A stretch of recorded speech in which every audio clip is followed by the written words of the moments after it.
Good morning, everyone. And for those of you who don't know me, I'm Pastor John. I'm one of the pastors here at Hillside. I'm glad that you're here. And we've been going through a series on relationships and family and marriage and sexuality because February, after all, is the month of Valentine's Day. So what better month to cover some subjects like this? So today, we're going to be diving deep. Did you bring your scuba gear with you? You ready? Because we're going to dive deep. We're going to be going down to the ocean floor. So you're going to have to stick with the group. I don't want anybody getting lost along the way. All right? So no dozing off today. So you're paying attention and following along with the group so no one gets lost along our deep dive today. So we've been asking you to give us your questions about marriage, relationships, sexuality. And we're going to address one of the most asked questions today, and that's this. Here's the question. If God made us male and female, why are there gay, lesbian, and transgender people? And how can we reach out to acquaintances who are a part of the LGBT community? Now, I owe a lot to a lady named Nancy Pearcey. She wrote a book recently called Love Thy Body. I have a picture you can put up on the screen of that book, and it is by far the best book that I have read, not only on this subject, it covers quite a few different subjects, and I can really only scratch the surface this morning on this issue because it is big, it's complex, complicated. So if you want to learn more about this, I urge you to get a copy of this book. It's one of those books where you just want to highlight the whole thing because it's just got so much helpful information in there. So I'm going to be quoting from her throughout this message today, and I hope you find her perspective helpful as well. But let's just pray as we begin. Father, thank you for the message, the positive message that you have in your word for who we are and who you created us to be. I just pray that you'd open our minds and our hearts to hear this today and just to hear from you the purpose that you have designed us for. In Jesus' name, amen.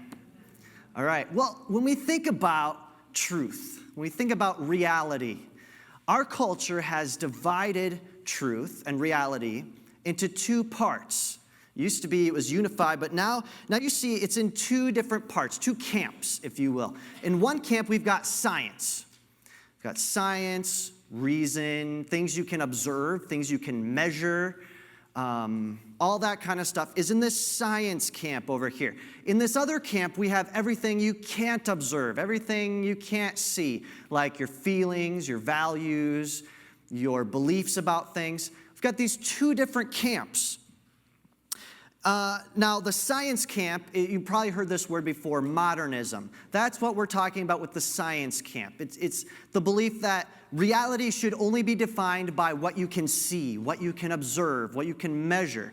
And then on the other camp, you've got what's called postmodernism. And that's the belief that reality should only be defined by, what our minds think, what our will believes, what our values are, because in this camp, even science is just a construct of our brain. It's just something that we made up to make sense of the world, okay? Now, the biblical view is that these two camps actually go together. There isn't a divide. That science actually supports our beliefs and vice versa, that they actually go together. And our culture used to believe that as well until some people like George Hegel and Charles Darwin came along, and they started teaching that there is no God, there is no purpose, there's no design to this world. Nature just evolved from random processes, so we can be our own gods. We can decide what we think is best.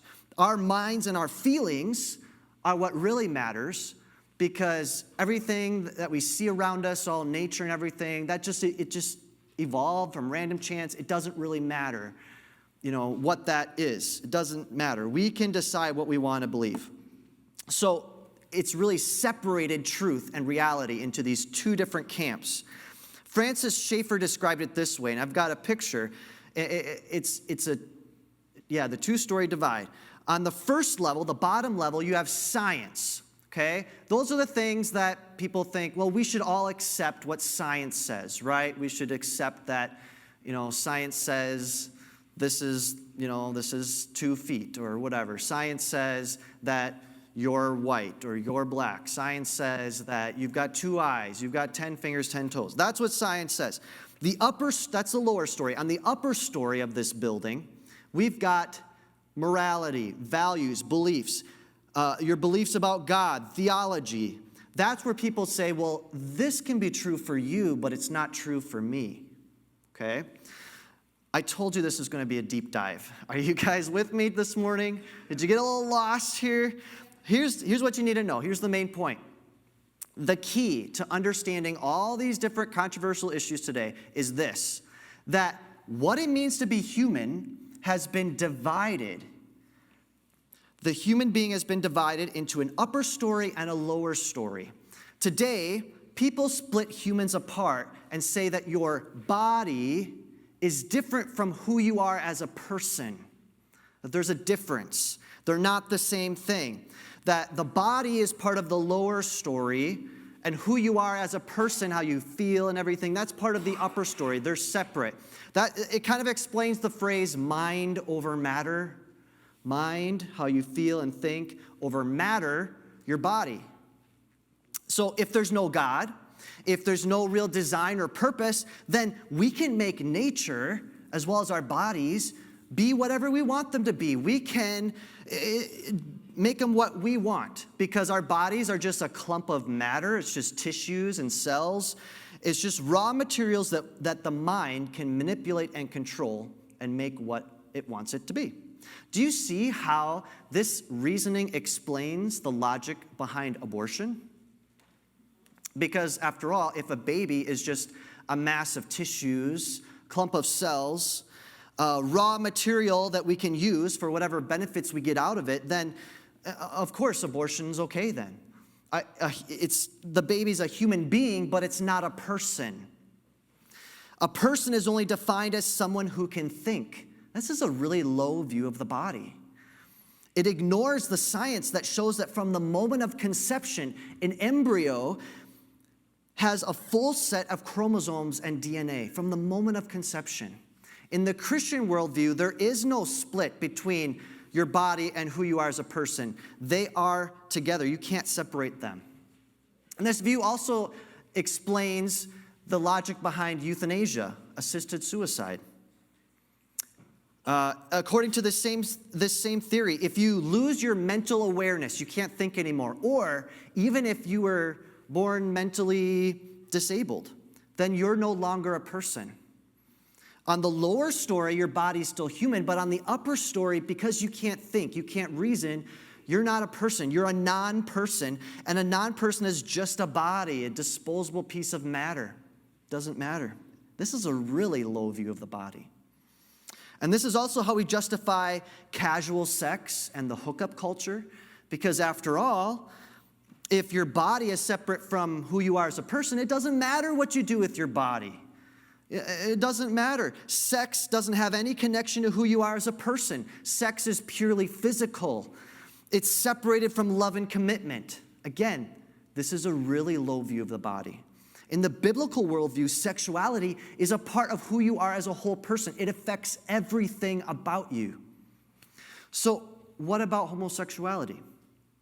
Most people think that same-sex attraction is based in your genes, but there's no scientific evidence for this. The only reliable correlation that has been found is what is called childhood gender nonconformity, when a child behaves like the opposite gender or has traits similar that are stereotypically found in the opposite gender. It doesn't mean that that causes same-sex feelings, but that's the most correlated with people that have same-sex feelings. Of course, abuse and there's other reasons as well that people can develop these things. But regardless of the causes, when we act on our same-sex desires, we are acting out this two-story worldview once again. Can you show that graphic again? So we got this two-story worldview. The autonomous self is free to impose its own interpretations on the body, your feelings, how you feel, and what you think. and that imposes its feelings on the physical body because the body's just raw material with no identity or purpose. Now, biologically, physiologically, and anatomically, males and females are counterparts to one another. Do you understand? Are you with me? Males and females are counterparts to one another. That's how our sexual and reproductive systems were designed. Oliver O'Donovan writes this: to have a male body is to have a body structurally ordered to loving union with a female body, and vice versa. There's a purpose that's built into our bodies. So to engage in same-sex behavior is to say, why should my body have anything to do with my sexual identity? Why should the way my body is structured have anything to do with what I do sexually? Why should my moral choices be directed by the purpose and design of my body? In other words, what matters is not the body on the lower story, but the mind and the feelings and desires on the upper story. We assume that the body is totally irrelevant. It doesn't matter what the body is. It's insignificant when it comes to our identity and our sexual choices. And that's a really disrespectful way to treat the body. The Bible, the biblical view, leads us to becoming an integrated whole person, where we're not splitting our body from who we are as a person. It brings our mind and feelings into alignment with our bodies, and it fits who we really are. By respecting the body, we're not separating ourselves, but we're living in accord with the design and purpose that God created us for. Now, this same two-story view is also used to encourage transgenderism as well. Transgender people often feel like they're trapped in the wrong body. They feel like there's a mismatch between the sex of their body and how they feel, what they feel like they should be, and that's called gender dysphoria. O'Donovan writes that the transgender script says that the body is an accident. The real me on the inside has a true sex that's different from the body. Now, science has not found any biological cause, no hormonal cause for this. People think there is, but there isn't. In fact, advocates of transgenderism will argue the opposite, that your gender has nothing to do with your body, that, in fact, there is an infinite number of genders they can choose from, and it doesn't matter. They can choose whatever gender they want. What they're saying is that the body doesn't matter, and all that matters is how you feel. The body has no purpose. It tells you nothing about who you are. Therefore, you can impose how you feel on your body to match how you feel, even though feelings change. We know this. Feelings can change all the time. In some parts of the country, children are under immense pressure to experiment with different sexual identities, even in elementary school. One parent with an 11-year-old said this: schools are making such a big issue of gender now. The kids are constantly asking each other, are you gay? Are you trans? My daughter has lesbian classmates, 11 years old, asking her to be their girlfriend. I remind her that there are a lot more interesting elements to someone's personality besides gender. Now, in a popular TED Talk, a cardiologist named Paula Johnson says this: every cell in your body has a sex. And what that means is that men and women are different down to the cellular and molecular level. It means that we're different across all of our organs, from our brains to our hearts, from our lungs to our joints. We're different along all those ways. So a biblical worldview, instead of a negative view of the body, it has a positive view of the body. It says that the way that male and female bodies were designed to correspond to each other is part of God's original design. It's part of how He created us to be. And that's a good thing. In fact, God called it very good when He created man. Very good. There's a purpose behind His design that He wants us to respect and appreciate. A Catholic theologian said this, that the two-story worldview, splitting it up, the body from the person, is above all an attack on the body. That's why we need to develop a biblical defense of the body and find ways to heal this divide between the body and the person. So I think there's three keys to help us heal this divide between the body and the person. And I want to go through those 3 keys this morning. Number 1 is this: discover God's purpose for you. Discover God's purpose for you. You are not a mistake. You are not an accident.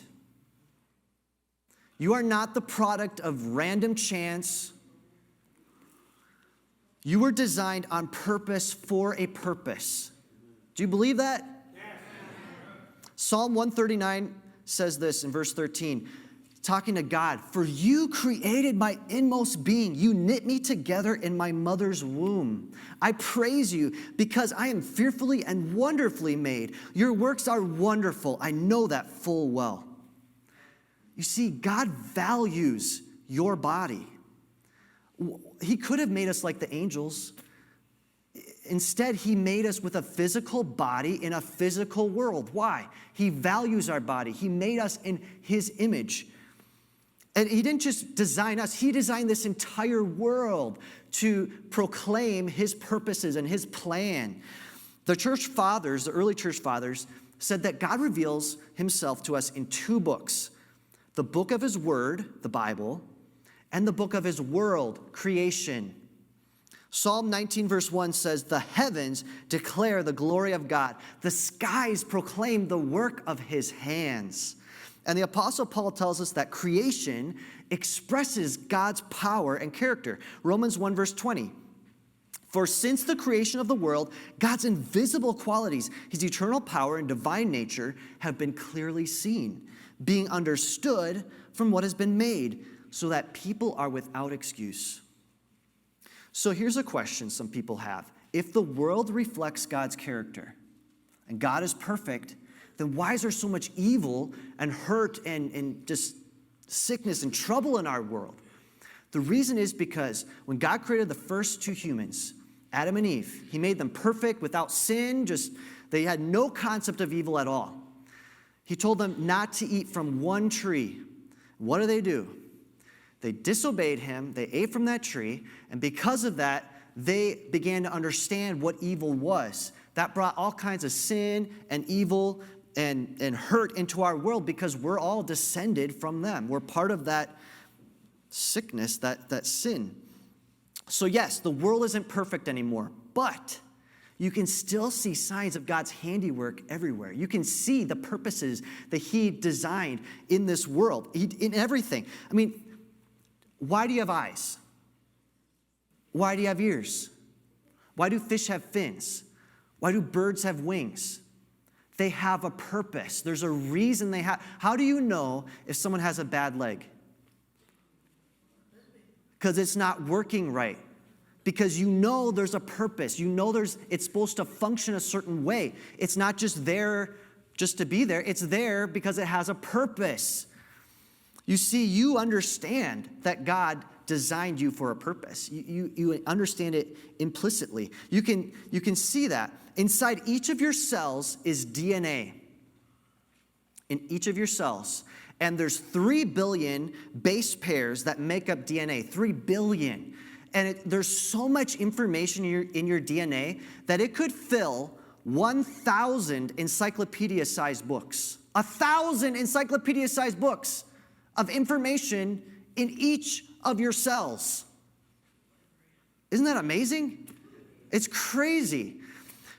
Physical chemist Charles Thaxton explains that the bases of our DNA serve as the letters of a genetic alphabet. Scientists call DNA like the instruction book for life. And this is why. Because these letters of the DNA combine in different sequences to form words and paragraphs and sentences. And they're arranged, they're grouped in a specific order in chapters to communicate a particular idea or task. Now, when was the last time you walked into the library and you said, oh, look at all these books that just randomly appeared here?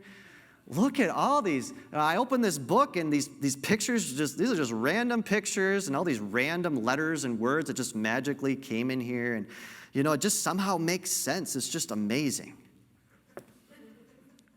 You never do that because you know it was designed by an intelligent creator. Someone had to have intelligence to put all those words in there, arrange them in a way that makes sense. And because of that, the search for the origin of life has now become the search for where did all this information come from? Because all of life has this DNA information in it. Where did it all come from? I think John said it best when he said, in the beginning was the Word. Word in the Greek is logos, which can also be translated reason, intelligence, or information. The Bible's been pointing to God as the source of this information all along. He's the one who put this information in the DNA of every living thing in our world. So if nature were designed for a purpose, and our bodies are part of nature, then our bodies were designed for a purpose too. We were created for a purpose, and that means that we need to treat our bodies and treat everyone else in a way that fulfills their purpose. So, number one is discover your purpose. Number two is this: base your identity on your purpose. Base your identity on your purpose. Sean Doherty is sexually attracted to other men. He's also a Christian ethics teacher. He is happily married to a woman, and he has 3 children. How do these all fit together? Here's what he says. He says, I became a Christian in my late teens. I was also exclusively attracted to men. I determined that the only course open to me was to remain celibate, to remain single. I accepted the biblical teaching that God had created marriage for a man and a woman. And because I was gay, my only ethical option was to embrace a life of being single. So what changed? He says that he began to reflect on the sexual identity that God had given him. The sexual identity being that God had made him a man, as a man. And because he was a man, God's original intention for him in creation was that he would relate sexually to a woman. Because in original creation, God made Adam and Eve to be each other's counterpart or complement to each other. So he began to focus on the fact that biologically, anatomically, physiologically, chromosomally, in every single way, he was a man. He was male. And he was designed to be oriented toward a female, no matter what his feelings or desires were. Here's what he says. Indeed, I came to think that, in fact, my feelings were what were relatively superficial in comparison to my physical identity. He began to base his identity on his body, not on his feelings. And over time, Sean began to notice a subtle shift. He says, without denying or ignoring my feelings, I stopped regarding them as being who I was sexually. And I started regarding my physical body as who I was. And to his surprise, he found his sexual desires began to change. He says, rather than trying to change my feelings so I could change my label, I changed my label and my feelings started to follow suit. His feelings changed enough that eventually he fell in love with a woman and got married. He says, our feelings are important, but they're not what define our identity. And they're not reliable guides to what God's purpose is for us either. Because we're fallen, we're sinful. We've got this disease called sin in us, and our feelings change. They fluctuate all the time. So the most reliable indicator of who we are is our physical God-given identities as male and female, as God created us. Sean writes this, the Bible has a much more earthy, physical, and bodily definition of sexuality. Here it is, Genesis 1:27, male and female he created them. In the beginning is where we learn who we are, how God made us, what it means to be fully human. He says instead of focusing on feelings, a better strategy was to receive or acknowledge what I already had, a male body, and receive that as a good gift from God. He learned to trust that the identity God gave him when he created his body was for his good. So does that mean that Sean is free from sexual attraction to men now? No, actually he's not. Like all other fallen, sinful human beings, he is sometimes attracted to someone other than his spouse. And when that happens, it's usually another man. And here's what he says. I am still predominantly same-sex attracted in general, but with regard to marriage, It doesn't matter in the least whether someone is attracted to women or men in general. What matters is whether someone is attracted and called to marry one person in particular. The question is, do we accept the created structure of our bodies and the purpose it was designed for, or do we reject our bodies as just a piece of matter that doesn't tell us anything, has no purpose, no design? Now, the transgender script is telling young people that if they would just embrace their feelings like they should be the opposite sex, then they will be liberated, they're going to feel satisfied, they're going to become who they really are, their real self, their authentic self. But is that really the case? Many have tried it and they say no. Here's one example. Jonah Mix was, as a young man, was struggling with his gender identity. He called himself non-binary, meaning neither male nor female. He wore tights, eyeliner, and nail polish, and he says it was in those queer circles that he first heard the common admonition, here's what it is, to never define a person by their body. That's what they're saying. Don't define a person by their body. But eventually he realized that this promise that he would be set free and be happy, fulfilled, it was all a lie. Jonah says, if we are not men by our bodies, then we have to define ourselves by our actions. So, do you act stereotypically masculine? Then you're a man. Do you act stereotypically feminine? Then you're a female. You're a woman. And it's kind of ironic because transgender theory is actually trying to push these stereotypes of what gender is supposed to be. I thought we were supposed to be free of those, but transgender theory is actually pushing these stereotypes. Jonah says if you take your identity from your body instead of your feelings, you can be interested in all kinds of different activities. It doesn't have to be the typical things that only men do or women do. You can be interested in all kinds of activities, and it doesn't have to threaten your identity as a man or woman. He says when we are defined by our bodies, the whole width of human experience remains open. There is freedom in the body. Now here's another example. On a transgender website, a commenter named Trish wrote this. She says, as a little girl, I enjoyed both ballet lessons and playing in the mud. I liked mini skirts, and I wanted to be an astronaut when I grew up. It looks to me like the trans movement is fighting very hard to force everyone to choose whether to live in the blue box or the pink box, and there's no mixing in between. To me, this is the opposite of freedom. Now, here's another example. Rebecca says that when she was growing up, she lived in a rural area. And she says, my parents did not permit me to use the family car to visit my girlfriends in town. So the only people motivated enough to drive out to see me were boys. As a result, through her teen years, Rebecca dated a lot, but she didn't really have any female friends at all. So she says, by the time I left home for college, I was starving for female friendship. I met another student who was a lesbian, and I was instantly hooked. Over the next decade, she had these repeated girl crushes, she called them. And even after she became a Christian and she married a man, she still had these girl crushes. And here's what she says. She said, I finally discussed it with my husband. His response was, because you are biologically a woman, you can be certain that no matter what your feelings are right now, ultimately, you will be more fulfilled by a man than by another woman.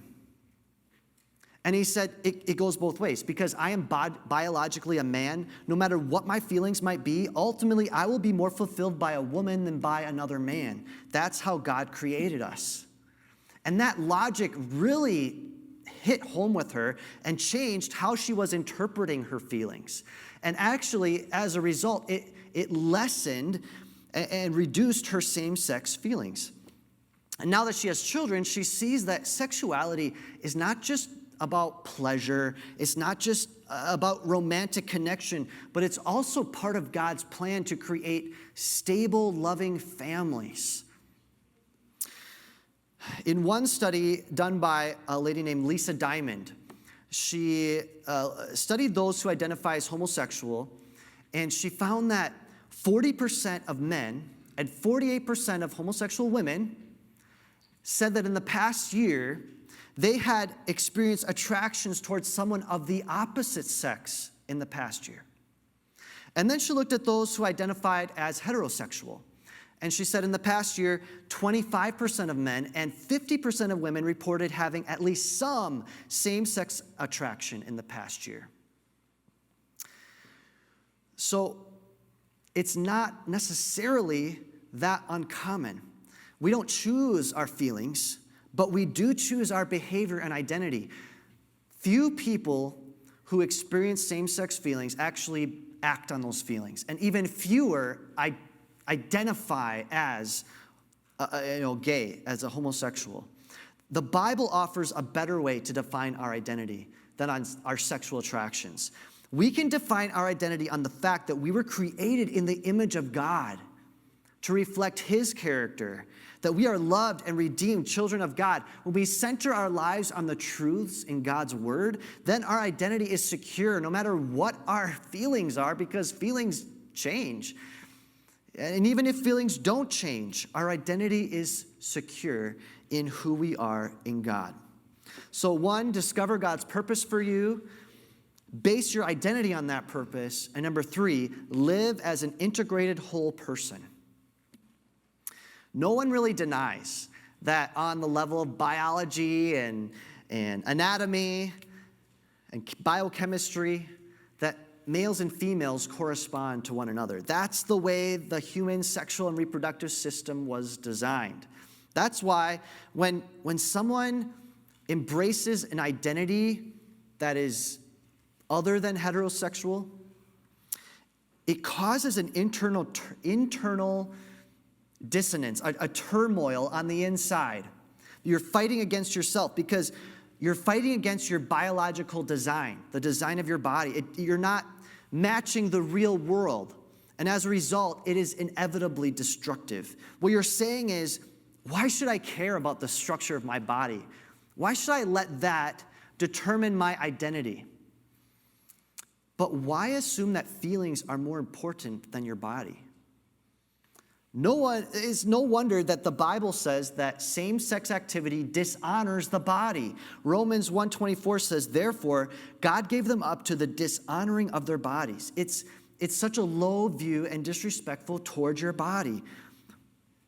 Many people think that the biblical view is harsh or judgmental, but in reality, it holds a higher respect for the body because it sees that the body is an integral part of who you are as a human being.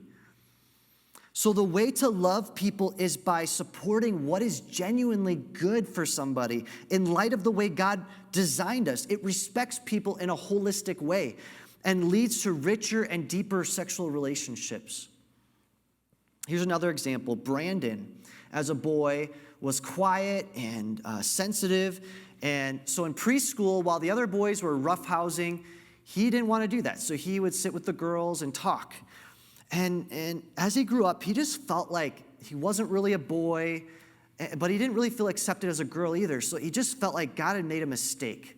Like, God should have made him a girl. Well, his parents, instead of encouraging him to adopt, a transgender identity, become transgender, they instead encouraged him to accept himself as a boy.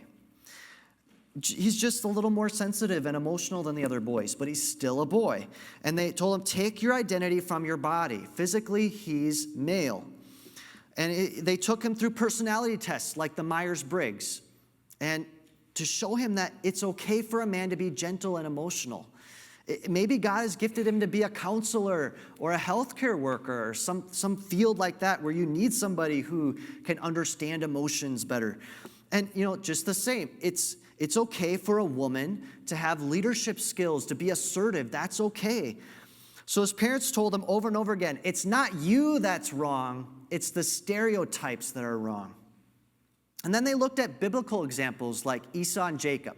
Esau, the man's man, the outdoor guy, hunter, the hairy guy, his father's favorite son.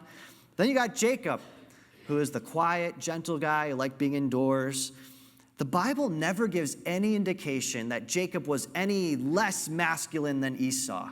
And in fact, God brought the lineage of Jesus through Jacob's line. And he changed Jacob's name to Israel so that he would be the father of this whole nation of Israel. You know, even Jesus was described as gentle and humble in heart. And then when you look at the gifts of the Spirit, they're not divided by gender either. We don't say prophecy and teaching are masculine traits and mercy and service are feminine ones.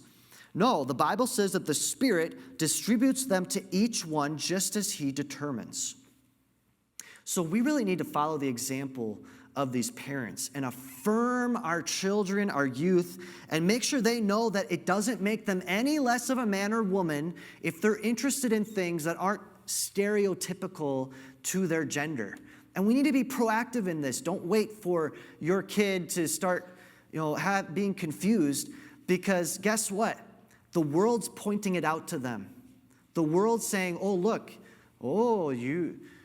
you're interested in cooking, or you're not interested in doing this or that. Maybe you're not really a man. Maybe you should be a woman.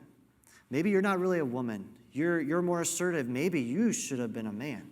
The world is telling them every day that they would be so much happier if they would just change and become transgender, change their gender, and they'd just be so much happier. And it's such a lie, because the suicide rate for transgender people is 41%, 10 times the general population. It does not lead to fulfillment. It does not help them fit in better. It's not the answer. When Christopher Yuan was growing up, he says, I was never fully accepted. I was sensitive, nerdy, horrible at sports, and I loved music and the arts. Before he became a Christian, he regularly visited gay bathhouses, and eventually he landed in federal prison for dealing drugs. That's where he found, incredibly, a Bible in the garbage, and he became a Christian. Isn't that awesome? So he wrote a book about how he came to faith. It's called Out of a Far Country. And here's what he says. He says, I had always thought that the opposite of homosexuality was heterosexuality. But actually, the opposite of homosexuality is holiness. All Christians are called to holiness, no matter what our sexual feelings are. He says, my newfound identity in Christ compelled me to live in obedience to God, whether my temptations changed or not. Biblical change is not the absence of struggles, but the freedom to choose holiness in the midst of our struggles. Temptation is not a sin. Even Jesus was tempted. We don't choose our temptations, but what we do choose is how we respond to them. We can choose whether to purchase drugs, to look at porn online, to engage in same-sex behaviors, to have an affair. We can choose these things. But everyone is called to choose holiness. Whether you're attracted to the same or the opposite sex, whether you're married or single, we're all called to choose holiness. When Jean Lloyd was 15 years old, she wore a tuxedo to her high school Christmas dance because she was trying to rebel against her gender and the stereotypes. And for several years, she lived openly as a lesbian. And then she writes this, I began to trust in the one, in God, who knew the truth of my identity more than I did, who wrote his image into my being and body as female, and who designed our sexuality and set boundaries upon it for my good. And to her own great surprise, she says, a flicker of heterosexual desire emerged, and today she is married with 2 children. She says that over the years, some pastors have rejected the biblical standard for sexuality as being between one man and one woman in marriage because, they see it as it's oppressive or it's mean or it's unreasonable. And they assume that the only way to love someone who is gay is to affirm and encourage them in same-sex relationships and behaviors. And here's what Jean says. She says, please realize that that is not the loving response. What is genuinely loving is a response that helps me honor my body in living in accord with the Creator's design. I was born this way, female. God created me as a woman. So please don't divide my spiritual life from my body.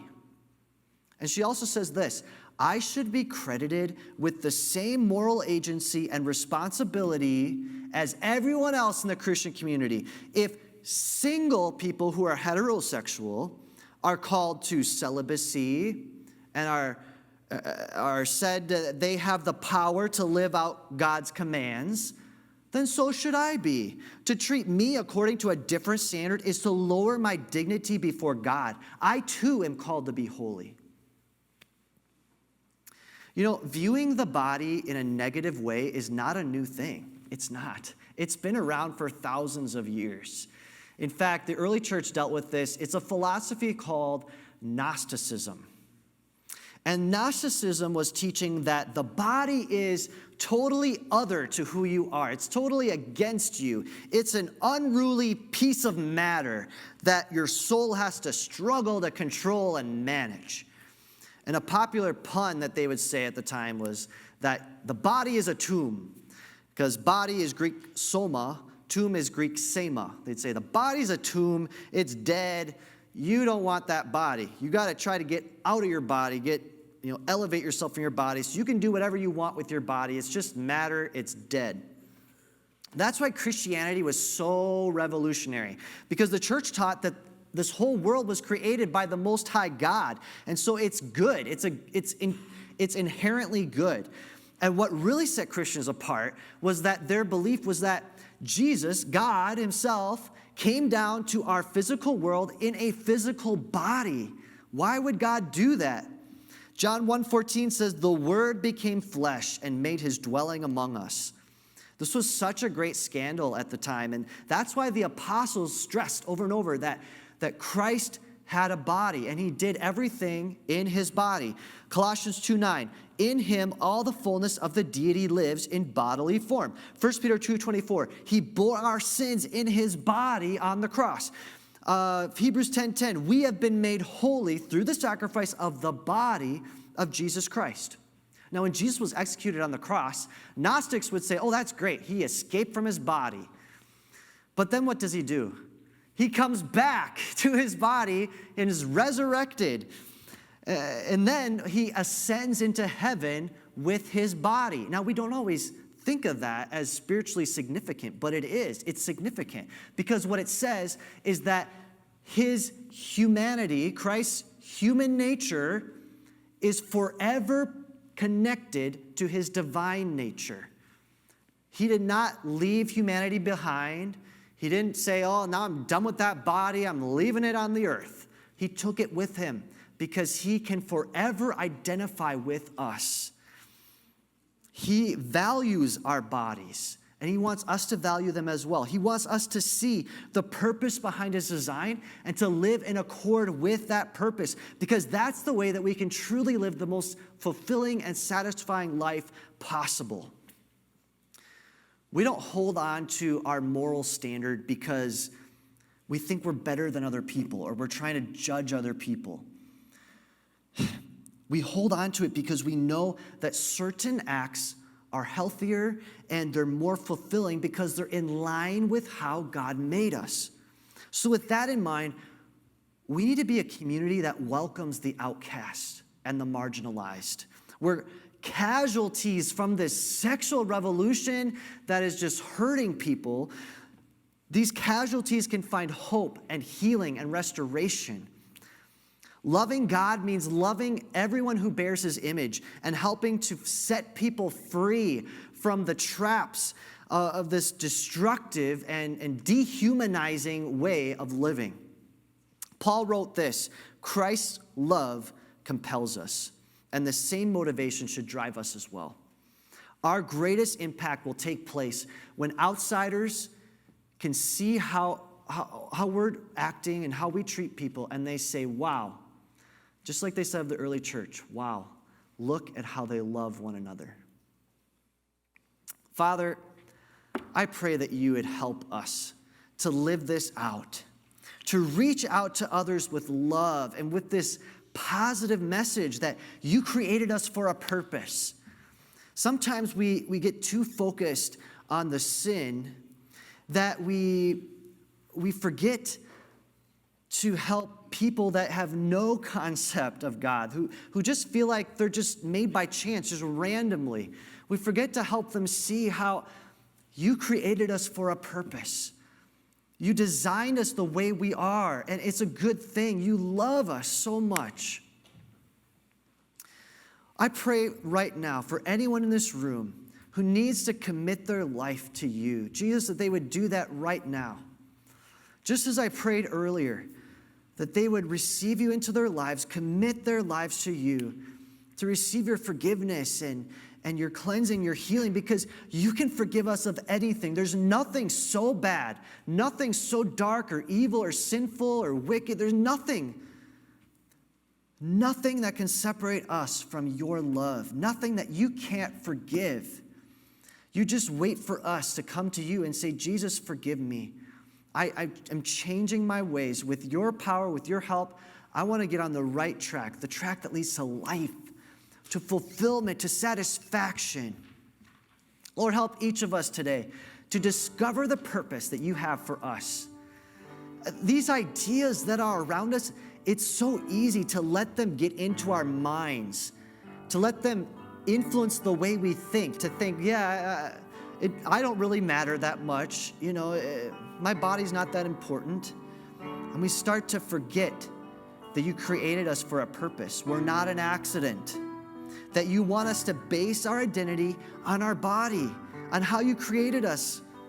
And you want us to live integrated as a whole person, not split apart from our bodies, but together with our bodies, because that's how you designed us. Lord, help us to live this out and help us to keep walking with each other and with those around us who might be hurting or struggling, because it can be hard to walk through this. It can be hard to apply this. It's a process. It's not an instant fix. It's a process of applying these truths to our lives and allowing you to change us and make us your son or daughter that you want us to be.